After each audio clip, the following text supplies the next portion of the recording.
En nombre del Padre, del Hijo y del Espíritu Santo. Amén. Dios te salve María, llena eres de gracia, el Señor es contigo. Bendita tú eres entre todas las mujeres y bendito es el fruto de tu vientre Jesús. Santa María, Madre de Dios, ruega por nosotros pecadores, ahora y en la hora de nuestra muerte. Amén. Ave María Purísima, sin pecado concebida. San Ignacio de Loyola, ruega por nosotros. En el número 44 del libro de los ejercicios, San Ignacio hace mención de la confesión general. El texto comienza diciendo: en la general confesión, para quien voluntariamente la quisiere hacer, entre otros muchos, se hallará 3 provechos para hacerla aquí durante los ejercicios. El objetivo de esta plática es prepararnos para hacer con provecho la confesión general, en la cual, como veremos, viene como rematado o coronado el fruto de la primera semana de los ejercicios espirituales. Vamos a dividir esta plática en 3 puntos o partes principales. La primera se va a dedicar más bien a un repaso general sobre la doctrina de la confesión sacramental, el sacramento de la confesión. La segunda parte específicamente sobre la confesión general, que es lo que nos propone San Ignacio. Aquí veremos en qué consiste esta práctica, cuál es el sentido de la misma, cuáles son sus frutos y por qué es sumamente conveniente hacer una confesión general al terminar la primera semana de los ejercicios. Y finalmente un tercer punto más bien práctico sobre cómo hacer la confesión general.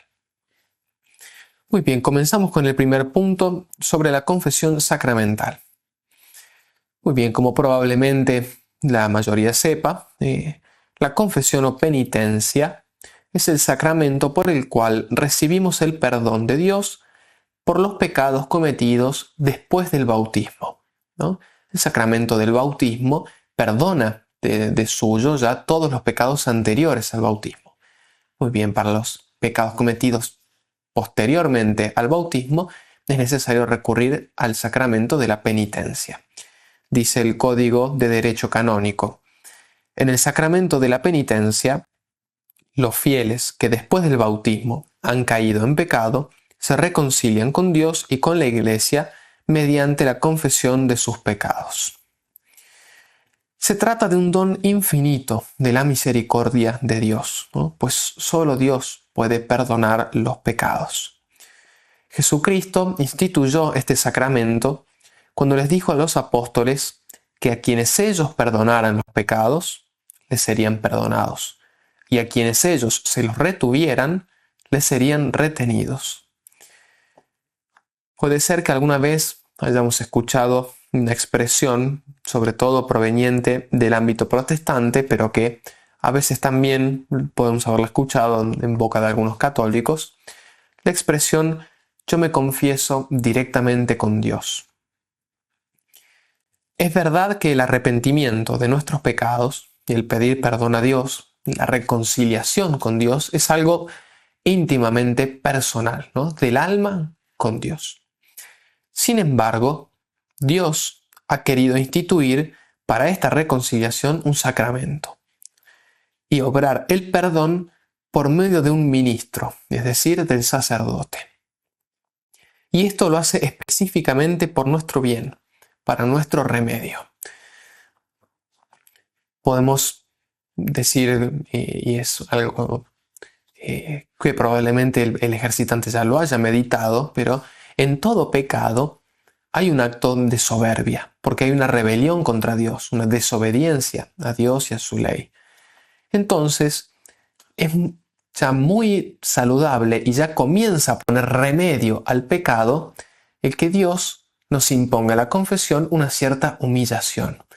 Porque verdaderamente es humillante para cualquier persona tener que ir a confesar los pecados al ministro, al sacerdote, que es otro ser humano de carne y hueso, débil como yo, ¿no?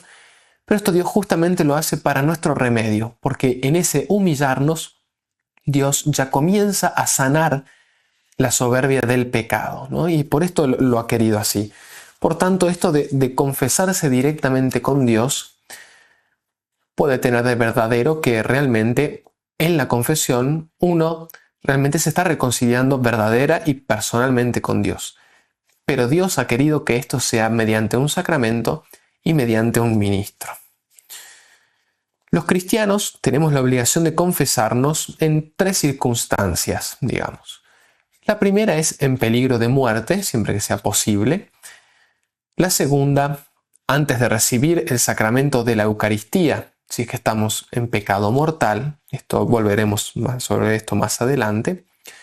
Y en tercer lugar, los cristianos tenemos la obligación de confesarnos al menos una vez al año, como dice el Código de Derecho Canónico, hablando sobre las obligaciones de los preceptos de la Iglesia, los mandamientos de la Iglesia. Dice el texto del Código de Derecho Canónico: el segundo mandamiento o precepto es confesar los pecados mortales al menos una vez al año, en peligro de muerte y si se ha de comulgar.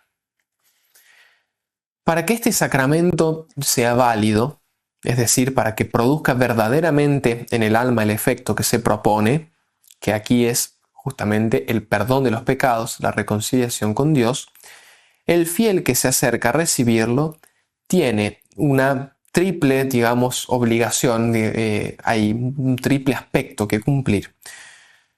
El fiel tiene que confesar con sincero arrepentimiento todos los pecados graves cometidos desde su última confesión bien hecha, ¿no? Estos 3 elementos para que la confesión sea válida, es decir, para que se produzca efectivamente el perdón de los pecados. Vamos a explicar un poco cada uno de estos elementos. Tal vez en esto haya muchas cosas que muchos ejercitantes ya las saben, pero nunca viene mal recordarlas. Y bueno, y para los que no las saben, las explicamos por primera vez. Comenzamos explicando qué es un pecado grave, porque el fiel tiene la obligación de confesar los pecados graves que ha cometido desde su última confesión bien hecha. Para que un pecado sea grave o mortal, es lo mismo, tienen que concurrir 3 condiciones. En primer lugar, que haya materia grave. En segundo lugar, que haya pleno conocimiento. Y en tercer lugar, pleno consentimiento. Que haya materia grave, el primer elemento, significa que el acto debe ser objetivamente grave. El Catecismo de la Iglesia Católica menciona que la materia grave se verifica en los pecados que atentan directamente contra Dios, el prójimo o la dignidad humana. Esto se da cuando hay una transgresión grave de alguno de los 10 mandamientos. A continuación ponemos algún ejemplo sobre cada mandamiento para clarificar. El primer mandamiento que nos manda amar a Dios sobre todas las cosas. Contra este mandamiento comporta materia grave los pecados de idolatría, la apostasía y el sacrilegio. Contra el segundo mandamiento, que nos manda respetar el nombre de Dios y no usar el nombre de Dios y de los santos en vano, son pecado grave contra este mandamiento la blasfemia, es decir, el insulto a Dios o a los santos, y también el perjurio, es decir, jurar en falso en nombre de Dios. Contra el tercer mandamiento, que nos manda santificar las fiestas, es materia grave el faltar a la misa dominical sin justa causa, sin una causa grave. El cuarto mandamiento nos manda honrar padre y madre, y también regula todo lo que tiene que ver con la relación con la autoridad legítima, ¿no? Por eso es materia grave contra este pecado la desobediencia grave a los padres o a las autoridades legítimas. El quinto mandamiento nos manda no matar. Es pecado grave contra este mandamiento el homicidio, el aborto y también el odio grave. Los sextos y noveno mandamientos, que nos mandan no cometer actos impuros y no desear la mujer del prójimo, contra estos 2 mandamientos son materia grave los pecados de adulterio, la fornicación, la pornografía, los pensamientos y los actos impuros, etc. El séptimo y el décimo mandamiento nos mandan no robar y no codiciar los bienes ajenos. Constituyen materia grave contra estos mandamientos el robo de gran cantidad, el fraude grave, la injusticia social grave. Y el octavo mandamiento, que nos manda no mentir, implica materia grave contra este mandamiento, la calumnia, es decir, difundir con falsedad pecados o defectos del prójimo, y el falso testimonio o mentira grave. Muy bien, entonces, primer elemento para que haya un pecado mortal, que haya materia grave, es decir, que el acto sea objetivamente grave. Segunda condición, el pleno conocimiento, es decir, no basta que haya materia grave, que haya un acto gravemente contrario a la ley de Dios, sino que es necesario que el sujeto tenga conocimiento de esta gravedad. Por ejemplo, faltar a misa el domingo sin una causa grave, como acabamos de ejemplificar, es de suyo un pecado mortal. Ahora bien, pongamos por ejemplo, si una persona falta a misa el domingo, digamos simplemente por pereza, es decir, que sin una causa grave, pero sin saber que eso es un pecado grave, entonces no comete un pecado mortal, porque falta este pleno conocimiento. Y el tercer elemento es el pleno consentimiento. Significa que la persona debe cometer el acto libremente, con deliberación. Eso es lo que significa consentir a algo, dar el consenso de nuestra voluntad, ¿no? Elegir libremente algo. Por tanto, si el pecado, o en realidad la acción pecaminosa, es cometida bajo coacción, bajo violencia o bajo un miedo o una fuerte presión psicológica, entonces la libertad disminuye, la libertad de este acto disminuye y por tanto también disminuye la gravedad. Cabe aclarar que, en principio, quebrantar directamente uno de los 10 mandamientos, como ya dijimos, constituye un pecado grave. Pero hay algunos de los mandamientos que admiten lo que se llama parvedad de materia. ¿Qué significa esto? Lo explicamos con un ejemplo. Mentir, de suyo, es un pecado grave. ¿Por qué? Porque va directamente contra uno de los 10 mandamientos, el séptimo, que nos manda no mentir explícitamente. Por tanto, mentir de suyo es pecado grave. Pero puede pasar que la materia sobre la cual se da la mentira sea algo insignificante y que no importe un grave daño al prójimo. Y en este caso, el pecado no es mortal, es un pecado venial, leve. Otro ejemplo. Robar es de suyo pecado grave, porque hay un mandamiento que nos manda explícitamente no robar. Pero si se trata de un bien o una cantidad mínima, puede ser un pecado leve. En este sentido, podemos decir que es posible que se dé una mentira pequeña o un robo pequeño. Esto significa que es menos grave, pero siempre sigue siendo un pecado, siempre sigue siendo un mal moral. Pero la parvedad de materia puede hacer que se trate de un pecado leve. Entonces, en estos casos, por más que haya un pleno conocimiento y un pleno consentimiento, puede ser que haya un pecado leve o venial por parvedad de materia. Por ejemplo, una persona que dice una mentira que no implica un daño grave al prójimo, por más que sepa que mentir está mal, es decir, que tenga conocimiento y que sepa que mentir es grave, y decida mentir igualmente, es decir, libremente de su consentimiento, igualmente comete un pecado venial porque no hay gravedad de materia, porque es una mentira, como dijimos, pequeña sobre algo insignificante, entonces hay un pecado, pero es un pecado venial. En cambio, hay otros mandamientos que no admiten parvedad de materia, como los mandamientos que regulan nuestra relación directa con Dios, como son los 3 primeros, o los mandamientos que regulan la sexualidad, que son el 6º y el 9º. En estos mandamientos no hay parvedad de materia. Por tanto, si hay pleno conocimiento y pleno consentimiento, la realización de cualquiera de estos actos pecaminosos es siempre un pecado mortal. Por ejemplo, quien sabe que blasfemar, es decir, insultar a Dios, a los santos, a la iglesia, es un pecado grave, e igualmente y libremente lo hace, peca mortalmente. En este sentido, no existe una blasfemia pequeña, como si dijimos que podía existir una mentira pequeña o un robo pequeño. Bueno, una blasfemia pequeña no existe. Aquí no hay parvedad de materia. Del mismo modo, no existe un adulterio pequeño, o una fornicación pequeña, o un mal pensamiento contrario a la castidad pequeño, digamos. En estos mandamientos no hay parvedad de materia, y por tanto son siempre pecado grave, a no ser que falte o el pleno conocimiento, es decir, que no se sepa que es grave, o el pleno consentimiento, que no se elija libremente esa acción. Para clarificar un poco más, por las dudas, ponemos otro ejemplo.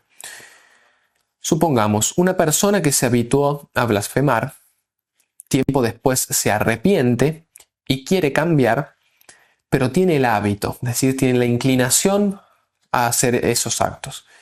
Por tanto, puede ser que se le escape una blasfemia sin querer, ¿no? A causa del hábito que tiene, pero del cual, y esto es importante, ya se ha arrepentido. En este ejemplo, hay materia grave porque se trata de una blasfemia, es decir, un pecado que va directamente contra Dios. Hay conocimiento porque la persona sabe que esto es grave, pero no hay un pleno consentimiento porque ella no quisiera hacerlo, ¿no? Y la inclinación que tiene por el mal hábito adquirido la lleva a hacerlo aún contra su voluntad. Por tanto, no es pecado grave en ese caso, siempre y cuando esta persona se haya arrepentido del mal hábito que ha adquirido. Por el contrario, una persona que tiene un mal hábito pero no se ha arrepentido, todos los pecados que comete según ese hábito, por ejemplo, una persona que se habituó a blasfemar, no se arrepiente de ello y ya tiene una costumbre tal que no tiene ni que pensar para hacerlo, igualmente todos los pecados, todas las blasfemias que diga son pecados graves, porque nunca se arrepintió de ese mal hábito, de los primeros actos que fueron creando esa disposición, ese vicio. Más adelante explicaremos cómo hacer un examen de conciencia para la confesión general. Si al hacer este examen al ejercitante le surgen dudas acerca de la gravedad de algunos pecados que haya cometido, conviene tomar nota de esa duda y o bien en el momento mismo de la confesión o tal vez antes en una consulta a un sacerdote, manifestar la duda al sacerdote, ¿no? Es decir, por ejemplo, padre, me pasó esto, cometí este pecado, creo que puede que haya sido un pecado grave por esto, pero no estoy seguro, tal vez no fue grave por esto. Bueno, el sacerdote, si hace falta, preguntará algo más, pero nos ayudará a resolver la duda para que también el alma pueda quedar en paz con esto. Muy bien, entonces, dijimos, para que la confesión sea válida, el penitente tiene que confesar los pecados mortales, ¿no? Eso es obligatorio. Tiene que confesarlos con sincero arrepentimiento. ¿Qué significa esto? Que el fiel tenga sincero arrepentimiento significa que lamenta verdaderamente haber cometido estos pecados, especialmente porque con ellos ha ofendido a Dios. Este es el centro y podemos decir el corazón del sacramento de la confesión. Esta es la condición más importante. Incluso, por ejemplo, si yo haciendo un sincero examen de conciencia, no recuerdo un pecado mortal que he cometido después de mi última confesión. Yo voy a confesarme y no lo digo ese pecado, pero porque no lo recuerdo. Si yo en mi corazón igualmente estoy arrepentido de todos los pecados que he cometido, que yo recuerdo haber cometido, si estoy arrepentido, la confesión es válida, es decir, el perdón se da. En cambio, por más que yo haga una lista absolutamente perfecta de todos los pecados que haya cometido, voy y los confieso, pero no estoy arrepentido, es decir, si falta este segundo elemento, entonces la confesión no es válida. Más adelante volveremos sobre este tema. Entonces, para que haya sincero arrepentimiento, el penitente tiene que lamentar sinceramente y dolerse de haber cometido estos pecados. Tiene que estar dispuesto a reparar, según sus posibilidades, las consecuencias que se siguieron de sus pecados. Y tiene que proponerse sinceramente evitar caer nuevamente en ellos en el futuro, ¿no? Proponerse sinceramente evitarlo. Esto es muy importante. Y aquí, para clarificar aún más, ponemos un ejemplo lamentablemente muy típico hoy, pero que es el caso de las personas que viven en concubinato, en pareja. Como probablemente todos sepan, las personas que viven en este estado no pueden ni acercarse a recibir la comunión y tampoco pueden confesarse mientras estén en este estado. ¿Por qué? Porque si siguen viviendo así, significa que no tienen un sincero arrepentimiento. Dijimos que el que está arrepentido se propone sinceramente evitar caer en los mismos pecados. Una persona que no quiere dejar de vivir en pareja y por tanto en ocasión de pecado, no está arrepentida de los pecados que comete en ese estado. Y esto es importante entender que no es un requisito, una formalidad, algo que la Iglesia ha determinado para este sacramento. Tiene que ver con la naturaleza íntima de lo que es la reconciliación. Justamente el sacramento de la confesión tiene por fin la reconciliación del alma con Dios, que el alma reciba el perdón de Dios. Dios está absolutísimamente dispuesto a darnos este perdón. Nos ha dado su propio Hijo que murió en la cruz para poder lavar nuestros pecados con su sangre. De parte de Dios no falta nada. Simplemente el alma tiene que poner el arrepentimiento, ¿no? Porque Dios no puede perdonar a un alma que no está arrepentida. No porque le falte algo a Dios, sino porque el alma el alma que no está arrepentida, se cierra al perdón de Dios. Por lo tanto, una persona que no está arrepentida, como dijimos recién, por más que vaya a confesarse y diga perfectamente los pecados, no recibe el perdón de Dios. No porque al sacramento le falte algo, mucho menos porque a Dios le falte algo, no por un defecto del ministro, no porque la persona no haya dicho algún pecado, lo haya escondido, simplemente porque falta esta disposición esencial. Y este es el motivo, como decíamos en el ejemplo, por el cual una persona que vive en un estado de pecado y no está dispuesta a salir de ese estado, no puede recibir válidamente la confesión, porque el arrepentimiento sincero se manifiesta en esta disposición para salir del estado de pecado.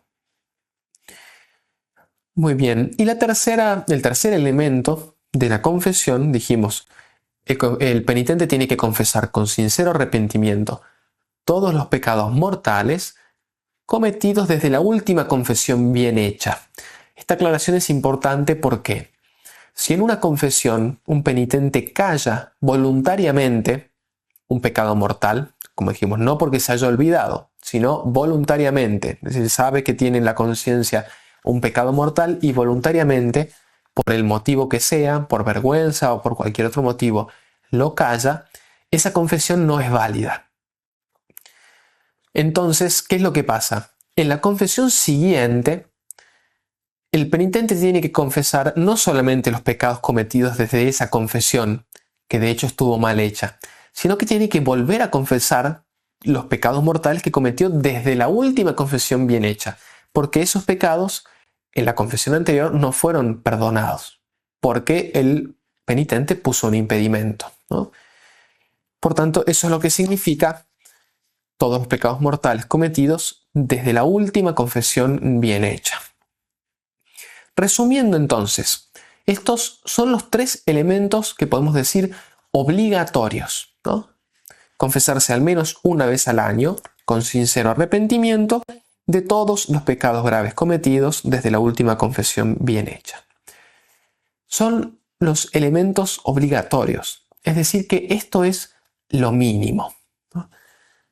La riqueza de gracia que nos ofrece este sacramento es inmensa, verdaderamente inmensa, y podemos sacar muchísimo fruto del mismo si recurrimos a él más allá de lo estrictamente obligatorio y necesario.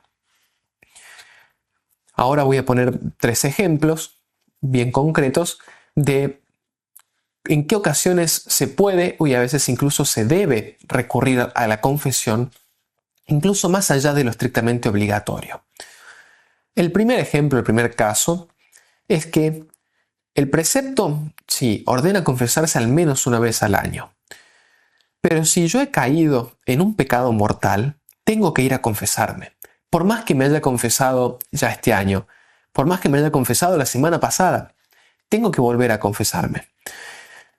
Si he cometido un pecado mortal, mi alma está privada de la gracia de Dios. Por tanto, si la muerte me encuentra en este estado, mi destino es la condenación eterna. Y además, en este estado no cuento con la presencia de Dios en mi alma y su auxilio para obrar el bien. Por lo tanto, si he cometido un pecado mortal, tengo que recurrir a la confesión. Y de hecho, cuanto antes, ¿no? Como decíamos, incluso si me confesé ya la semana pasada, no importa. No recuerdo qué santo es el que lo dice, pero el diablo trabaja más en el alma en el momento posterior al pecado, hasta la confesión, y hace más daño en ese tiempo que incluso en el mismo pecado cometido. Por eso, con mucha confianza, hay que, apenas caemos en un pecado mortal, hay que inmediatamente, con mucha confianza en la misericordia de Dios, recurrir a este sacramento, que para eso Dios lo ha inventado. El segundo caso en el que podemos aprovechar con mucho fruto el sacramento de la penitencia, más allá de lo estrictamente obligatorio, es que no confesar solamente los pecados mortales, sino también los pecados veniales. Incluso si yo no he cometido un pecado mortal desde mi última confesión, puedo igualmente ir a confesarme solo de pecados veniales. No es obligatorio, pero es muy fructífero. Esta práctica se conoce como la confesión por devoción o confesión frecuente. Esta práctica la han hecho todos los santos, absolutamente todos. No hay ninguno que no haya practicado esto. Y la Iglesia lo recomienda con muchísima fuerza e insistencia. A modo de ejemplo voy a citar un texto del Papa Pío XII, pero sepan que muchos santos han escrito sobre esto, incluso libros enteros acerca de la confesión frecuente, porque es un bien enorme. Dice Pío XII: cierto que, como bien sabéis, venerables hermanos, estos pecados veniales se pueden expiar de muchas y muy loables maneras, mas para progresar cada día con mayor fervor en el camino de la virtud, queremos recomendar con mucho encarecimiento el piadoso uso de la confesión frecuente, introducido por la Iglesia no sin una inspiración del Espíritu Santo. Y aquí Pío XII comienza a nombrar un montón de beneficios que se siguen de esta práctica. Con él se aumenta el justo conocimiento propio, crece la humildad cristiana, se hace frente a la tibieza y la indolencia espiritual, se purifica la conciencia, se robustece la voluntad, se lleva a cabo la saludable dirección de las conciencias y aumenta la gracia en virtud del sacramento mismo. Adviertan, pues, los que disminuyen y rebajan el aprecio de esta confesión frecuente, que acometen empresa extraña al Espíritu de Cristo y funestísima para el cuerpo místico de nuestro Salvador. Aquí Pío XII específicamente está hablando a los seminaristas, a los formadores de los seminaristas. Sin embargo, todos los beneficios que ha nombrado de esta práctica son los mismos para todos los fieles. Por lo tanto, estos frutos puede aprovecharlos cualquier fiel que recurra de modo frecuente a la confesión, incluso sin haber cometido un pecado mortal. Y en tercer lugar, el tercer caso, para aprovechar de modo muy fructífero este sacramento, es por medio de la práctica de la confesión general, que es lo que aquí específicamente nos propone San Ignacio, ¿no? Y entonces, de este modo pasamos ya al segundo punto de nuestra plática, a hablar específicamente de la confesión general. ¿En qué consiste esta práctica? La confesión general consiste en confesar no solo los pecados cometidos desde la última confesión, sino los pecados de toda la vida, ¿no? Esta es la principal forma de hacer una confesión general. Hay algunas otras formas más bien adaptadas en las que no se confiesa todos los pecados de toda la vida. Por ejemplo, yo puedo confesar los pecados cometidos en este año, por más que ya los haya confesado. Es decir, me confesé este año, me confesé ya muchas veces, bueno, pero al final del año hago una sola confesión general de este año, es decir, recordando los pecados cometidos durante este año. O por ejemplo, una persona casada podría confesar todos los pecados cometidos desde su casamiento, ¿por qué no? También se podría enfocar alguna materia en particular. Por ejemplo, confesar todos los pecados cometidos contra un determinado mandamiento, ya sea durante un tiempo o incluso por toda la vida. Pero aquí la práctica específicamente a la que se está refiriendo San Ignacio y lo que nos está proponiendo, y lo dice explícitamente, es confesar todos los pecados cometidos durante toda la vida. Esto es propiamente la confesión general. ¿Qué sentido tiene esta práctica? Aquí podría surgir con toda legitimidad una pregunta, ¿no?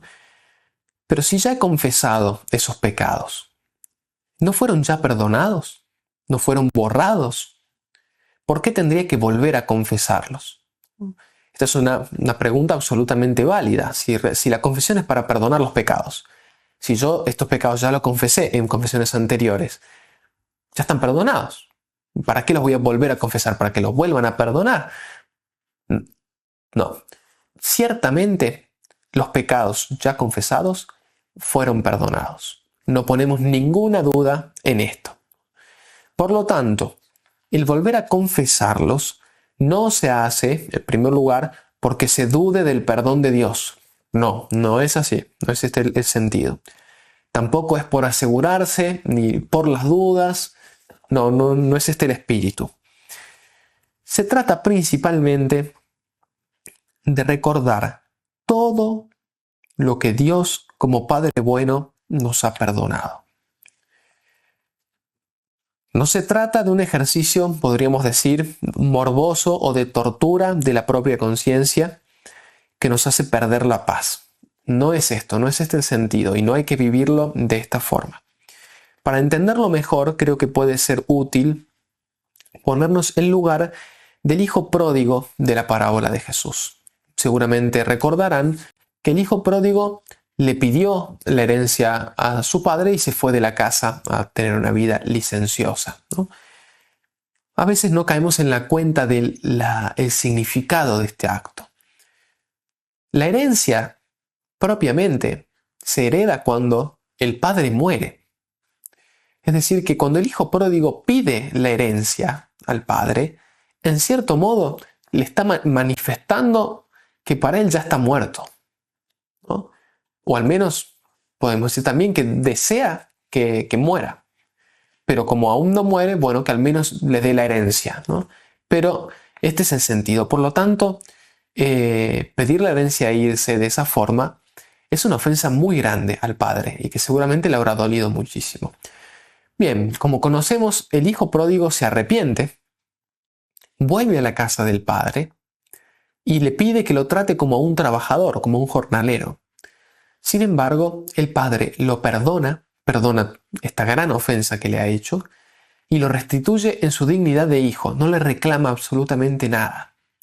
Incluso, en cierto modo, el que terminó pagando los platos rotos fue el padre, ¿no? E incluso hace una fiesta para celebrar el retorno del hijo. Lo que quiero proponer es que nos pongamos en el lugar del hijo pródigo en el tiempo posterior. Imaginemos los años de vida del hijo pródigo junto con su padre después de este suceso. Después de haberse arrepentido y de haber recibido el perdón amoroso de su padre. Seguramente habrá recordado muchas veces, con dolor sincero y con dolor pacífico, cómo habiendo él traicionado a este padre bueno, él lo perdonó y lo recibió nuevamente como su hijo. Y este recuerdo, y esto es lo importante y lo que nos ayuda a entender el sentido de la confesión general, este recuerdo ciertamente habría sido causa de un crecimiento en la gratitud y el amor a su padre. Cada vez que él recordara cómo su padre lo perdonó, el acto inmenso de amor de su padre, seguramente cada vez que lo renovaba, cada vez que lo recordaba, crecía en él el amor a su padre. Y también, y esto es muy importante, este pensamiento lo habría apartado cada vez más de la mera posibilidad de volver a ofender a un padre tan bueno. Este es el sentido de esta práctica. Crecer en el conocimiento y en el abandono en la misericordia de Dios y el arrepentimiento sincero de nuestros pecados. Y por eso es tan recomendable, sobre todo si no se ha hecho nunca. Tal vez algún ejercitante ya hizo ejercicios espirituales años anteriores, tal vez ya hizo una confesión general. Podría, por ejemplo, hacer una confesión general de todos los pecados cometidos desde la última confesión general. Sí, es posible, pero también puede hacerla de nuevo general de toda la vida, sumando los pecados cometidos después de la última confesión. Ciertamente es lo más fructífero, y sobre todo para alguien que no lo ha hecho nunca. San Ignacio, específicamente cuando habla de esta práctica en el libro de los ejercicios, en el número 44, hace especial hincapié en los frutos o provechos que se siguen de esta práctica. Vamos a leer el texto de San Ignacio, es muy breve, es un párrafo, y vamos a leer el comentario que hace el padre Casanovas, un gran comentador del libro de los ejercicios. Comienza diciendo San Ignacio: en la general confesión, para quien voluntariamente la quisiera hacer, entre otros muchos se hallará 3 provechos para hacerla aquí durante los ejercicios, ¿no? Entre otros muchos. San Ignacio va a decir 3, están muy íntimamente relacionados, pero él mismo dice hay muchos más. El primero: aunque quien cada año se confiesa no esté obligado a hacer una confesión general, como dijimos es algo, no es obligatorio, es opcional, haciéndola hay mayor provecho y mérito por el mayor dolor actual de todos los pecados y malicias de toda la vida. Dice el padre Casanovas: el primero es mayor provecho y mérito por el mayor dolor actual de todos los pecados y malicias de toda la vida. Con mucha razón dice San Ignacio que este dolor será actual quiere decir presente, ¿no?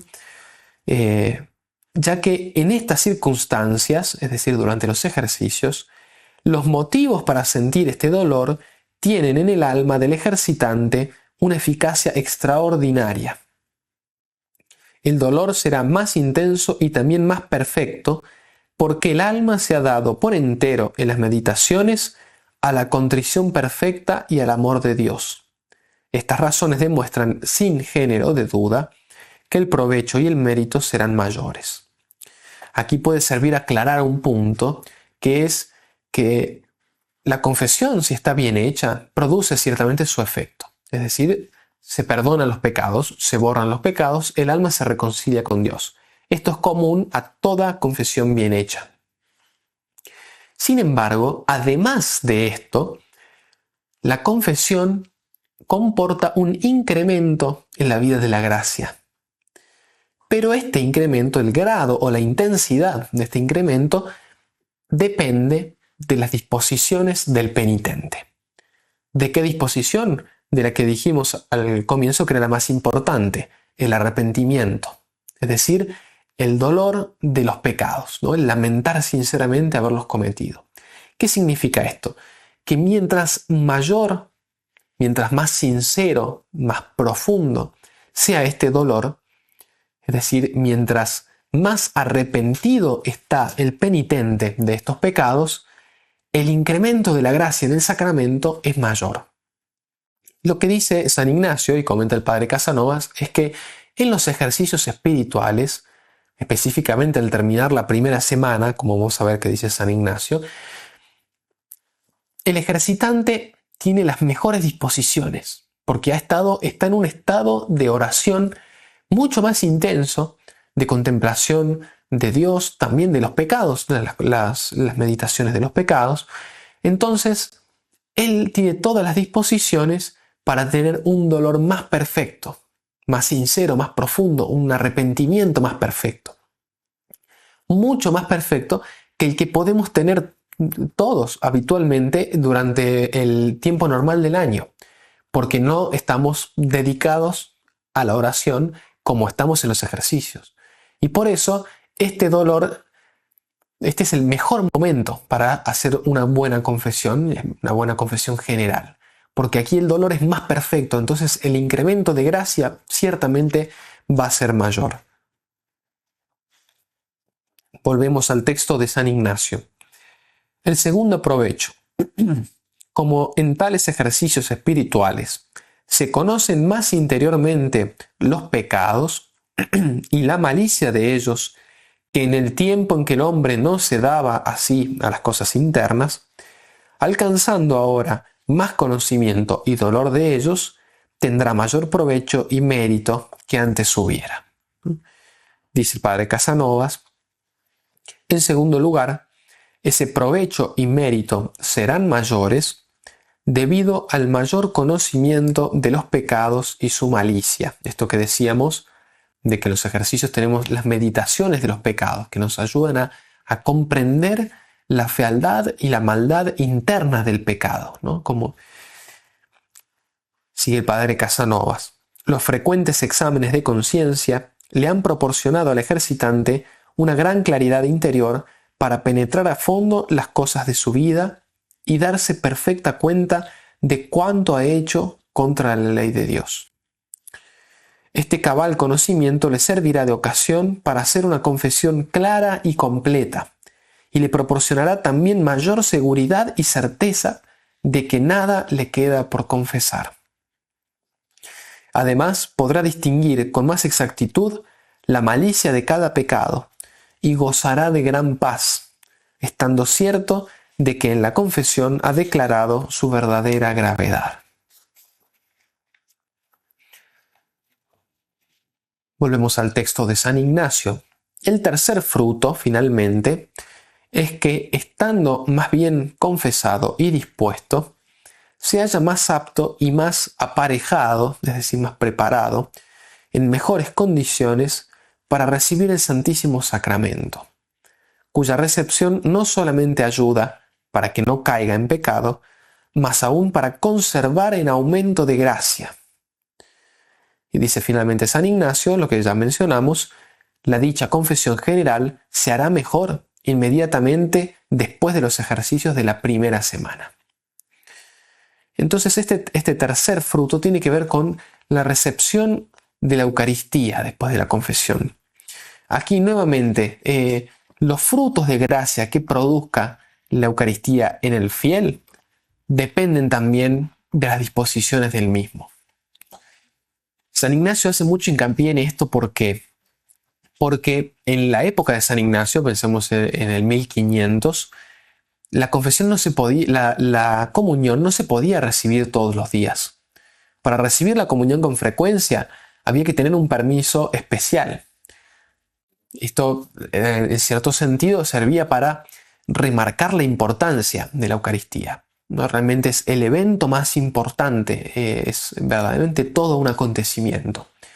Nosotros hoy en día tenemos la posibilidad de vivir este mismo acontecimiento igualmente de grande que cuando lo recibe San Ignacio, incluso todos los días, ¿no? Entonces, esta importancia, por más que hoy en día la comunión se puede recibir con mayor frecuencia, la importancia sigue siendo la misma. Y con respecto a este tercer fruto, dice el padre Casanovas, con cuánta humildad, confianza y amor se une con Jesucristo en la comunión el que acaba de llorar todos los pecados de su vida. Entonces siente vivamente que no hay cosa en el mundo que lo aparte de nuestro Señor, que entra copiosamente en su alma la gracia divina y que en Jesucristo haya el medio más seguro de conservar esa misma gracia, evitando el pecado y creciendo siempre en la gracia divina. Aquel Jesús que en las meditaciones de la primera semana se presenta al ejercitante como el Salvador que lo ha liberado de las penas del infierno, ahora le comunica su propia vida y viene a él para ser su alimento, su íntimo consuelo y la fuente inagotable de todas las gracias.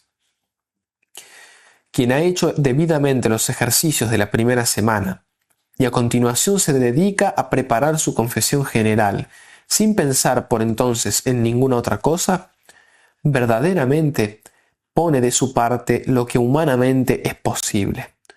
Por lo tanto, puede ya cerrar la puerta para siempre a cualquier escrúpulo. Termina diciendo el padre Casanovas: como el hijo pródigo fue hecho partícipe de la fiesta en la casa paterna, así debemos alegrarnos. Y en adelante, como el rey David, luego de haber recibido el perdón de Dios, con un corazón renovado confesar: Señor, me abrirás los labios y mi boca proclamará tu alabanza, porque la misericordia de Dios es eterna. Muy bien, antes de pasar a la parte más bien práctica sobre cómo hacer la confesión general, parece prudente hacer una pequeña advertencia o aclaración. En algunos casos específicos, que representan más bien excepciones, esto no es lo general, pero puede ocurrir, puede que para algunas personas, por algún motivo concreto, como los que vamos a ejemplificar enseguida, la práctica de la confesión general pueda resultar particularmente difícil. En estos casos puede convenir o bien no hacer la confesión general o al menos adaptarla. Nos referimos fundamentalmente a las personas que sufren de escrúpulos, depresión o alguna condición semejante, para las cuales la consideración de los propios pecados implica un peso desproporcionado en la conciencia. Aquí conviene explicar. Es natural que la consideración de los pecados nos produzca un sentimiento de culpa, un peso en la conciencia. Esto es absolutamente natural y es algo que tenemos que vencer para hacer la confesión. Pero para estas personas que sufren o de escrúpulos o de depresión o cosas semejantes, el peso que producen en la conciencia de los pecados es desproporcionado, ¿no? Por lo tanto, para estas personas, hacer un examen de los pecados de toda la vida podría terminar produciendo más desesperanza y depresión que confianza en la misericordia de Dios. Entonces no se estaría logrando el principal fruto de esta práctica. Entonces, si un ejercitante considera que se encuentra en alguno de estos casos, recomendamos que haga una consulta con un sacerdote para ver si en concreto es así, porque puede pasar que simplemente lo que tengamos es la culpa natural que se sigue de contemplar nuestras faltas, ¿no? Pero si hay alguna duda, se consulta con un sacerdote para ver si tal vez adaptar la confesión general, tal vez si conviene hacerla o no, o si se puede adaptar para que sin producir un efecto negativo desproporcionado, igualmente se puedan alcanzar los frutos que son tan grandes. Muy bien, pasamos al aspecto más práctico. Unas indicaciones previas. Como para toda confesión, también para esta hay que prepararse con un examen de conciencia. Es decir, fundamentalmente es traer a la memoria los pecados que tenemos que confesar.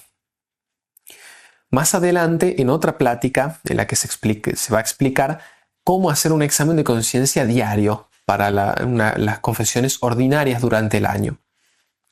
Aquí nosotros nos referimos a un examen específicamente para la confesión general, que puede tener muchos elementos en común con un examen normal ordinario, pero tiene sus particularidades.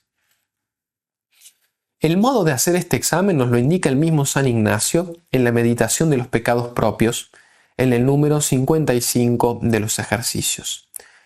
En el primer punto de esta meditación, San Ignacio nos hace repasar con la memoria las distintas etapas de nuestra vida, los lugares donde hemos vivido, las personas que hemos tratado, los oficios o trabajos que hemos tenido, y traer a la memoria, con la ayuda de un examen que vamos a adjuntar, los pecados que hemos cometido en estas circunstancias, ¿no? Entonces se va pasando de etapa en etapa haciendo el examen de conciencia. Es aconsejable poner este examen por escrito para poder llevarlo a la confesión. Señalamos que no es necesario escribir en el examen todas las circunstancias concretas de cada pecado, incluso de los pecados veniales, ¿sí? Esto no es necesario, porque de este modo la confesión se haría primero interminable y además muy pesada, tanto para el penitente como para el confesor. Entonces, para poner un ejemplo, podría dividir mi vida en etapas y anotar de un modo relativamente genérico los pecados que se han cometido en esa etapa, al menos los pecados que eran habituales. Por ejemplo, supongamos, durante mi niñez he desobedecido muchas veces a mis padres, les he faltado el respeto, algunas veces de forma grave. En esta etapa también dije muchas mentiras, etc. No es necesario decir específicamente cada vez que uno desobedeció, cada vez que uno mintió, ¿no? Sería interminable. Tal vez sí, si hay algún pecado en particular en una etapa en el que quiero detenerme, porque estoy especialmente arrepentido, porque con esto siento que ofendí más a Dios o que hice daño al prójimo, está perfecto, se puede hacer, ciertamente. Esto que digo de hacerlo de un modo relativamente más genérico, sobre todo de los pecados que eran más habituales. Y aquí conviene remarcar un cierto peligro que hay que evitar para hacer con mayor fruto la confesión. Ya hemos dicho mucho con respecto a esto, pero es bueno explicitarlo aquí al final. Y es que no se trata de ir a la confesión general con una lista que vamos a ir a recitar, digamos. Recordemos que el fin de la confesión general es crecer en el conocimiento y abandono en la misericordia de Dios al contemplar de cuántos pecados nos ha perdonado, y esto por medio de la pasión y muerte de su Hijo. Por tanto, la confesión de los pecados de toda la vida tiene que hacerse bajo esta luz, es decir, no decir los pecados como una lista, sino apreciando la malicia y la fealdad del pecado, porque también en esto está nuestro sincero arrepentimiento, que es lo más importante, y el amor misericordioso de Dios que perdona cada uno de ellos.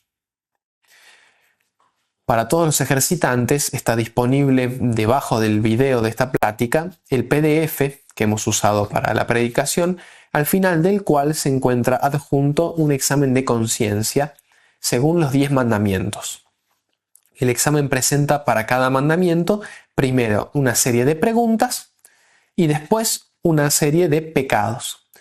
Esto nos ayuda a entender la amplitud que tiene este mandamiento, es decir, todos los actos que caen debajo de este mandamiento y cuáles son los posibles pecados que se pueden cometer contra el mismo.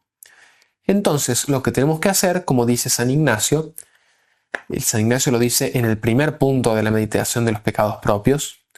Después, en este punto, él nos hace recordar los pecados. Los puntos siguientes, esta meditación el ejercitante la da a su momento, pero en los puntos siguientes nos va a mover específicamente al dolor de los pecados, ¿no? Un sincero arrepentimiento. Pero en este ejercicio de traer a la memoria los pecados, vamos pasando de etapa en etapa y aplicando el examen, ¿no? De los 10 mandamientos, viendo cómo he pecado contra estos mandamientos, ya sea de pensamiento, de palabra, de obra o de omisión, ¿no? Muy bien, sepan los ejercitantes que por cualquier duda los sacerdotes están disponibles para atender las consultas. Y por último, un pensamiento de ánimo, porque no recuerdo qué santo lo dice, pero el demonio nos quita la vergüenza para pecar, pero nos la devuelve en el momento de la confesión, ¿no? Esto es así y las personas, la gran mayoría de los fieles, pues, lo han experimentado, lo saben.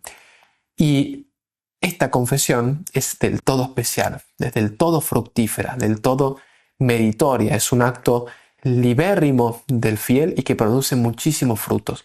Y por tanto es muy probable que también recibamos más tentaciones para no hacerlo, ¿no? Porque el diablo sabe que hay muchos bienes que dependen de que hagamos esta confesión.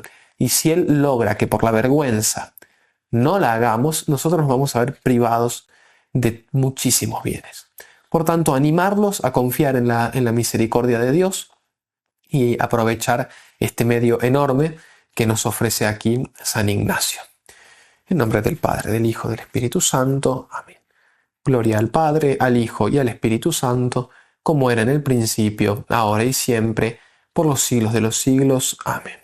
San Ignacio de Loyola ruega por nosotros. Nuestra Señora de Luján ruega por nosotros. En nombre del Padre, del Hijo y del Espíritu Santo. Amén.